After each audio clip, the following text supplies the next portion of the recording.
Поставки ліків під загрозою. Так прокоментували рішення окружного адміністративного суду про своє відсторонення очільниця МОЗу Уляна Супрун.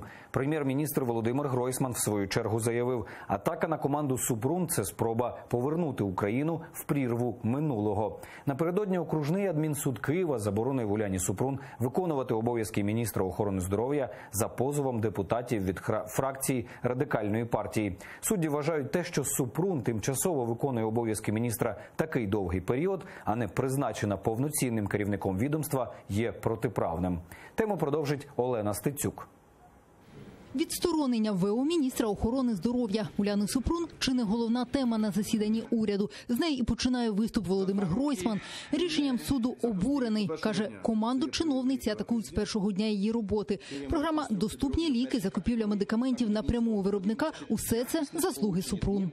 Я бачу тренд, що звинувачують тих, хто хоче щось змінити.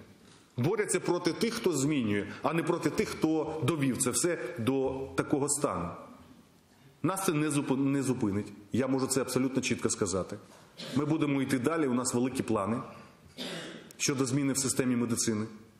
І ми повністю підтримуємо і Уляну Супрун, і команду охорони здоров'я міністерства, яка реалізує систему, реалізує реформу. Міністр юстиції Павло Петренко заявив, рішення окружного адмінсуду Києва про заборону Уляні Супрун виконувати обов'язки очільниці МОЗ оскаржить. Абсурдні безвідповідальні рішення українських судів не зможуть заборонити Уляні виконувати обов'язки міністра охорони здоров'я. Рішення окружного адмінсуду Києва буде терміново оскаржено. Місце самої Уляни Супрун на засіданні уряду порожнє. Вона у Сполучених Штатах, але через ухвалу суду відрядження терміново перервала. ВО міністра заявила, через її відсторонення під загрозою опинилася доставка ліків та договори щодо їх закупівлі. Зірвані терміни поставок призведуть до того, що тисячі людей залишаться без лікування, а довіра до міжнародних організацій, які не дають красти кошти з державного бюджету і допомагають закуповувати в рази більше ліків, вакцин, стентів та інших необхідних медичних виробів, буде втрачена. За Уляну Супрун заступився президент Петро Порошенко та нагадав, що перед початком роботи у МОЗ дав Супрун громадянство України. Хочу наголосити на тому, що пані Супрун має повну підтримку президента України. Я дуже ціную, що ми разом з пані Супрун зробили, разом з урядом, разом з парламентом, зробили в напрямку медичної реформи. Сам Ігор Мосійчук, з подачі якого суд відсторонив Супрун, каже, нічого особистого. Радикали, мовляв, просто переймаються здоров'ям українців. Суд написав в мотивувальній частині, що було порушено порядок призначення, що не надані суду документи щодо вступу в українське громадянство. Некомпетентність, розвал до кінця і так корумпованої медичної галузі.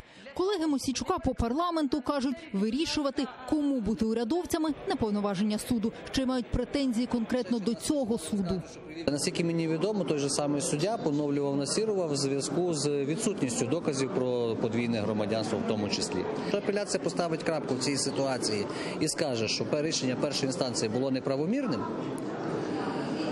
значить мають бути наслідки для цього судді, який виніс завідомо неправомірне рішення. Спочатку був Насіров в цьому суді, сказали, що треба його поновити, потім Уляна Супрун. Я думаю, що наступне рішення їм треба Януковича поновити, що там вже. Вона дала, до речі, останню пораду, що не їжте бутерброди з ковбасою, і суд після того зупинив її повноваження. У кріслі очільниці Міністерства охорони здоров'я, щоправда, у статусі ВО, Уляна Супрун понад 2 роки, з липня 2016 року. Призначити когось на її місце в Кабміні наразі не планують. Олена Стецюк, Вікторія Аблязова, Нікіта Проскурін та Максим Кондратенко. Заман, АТР.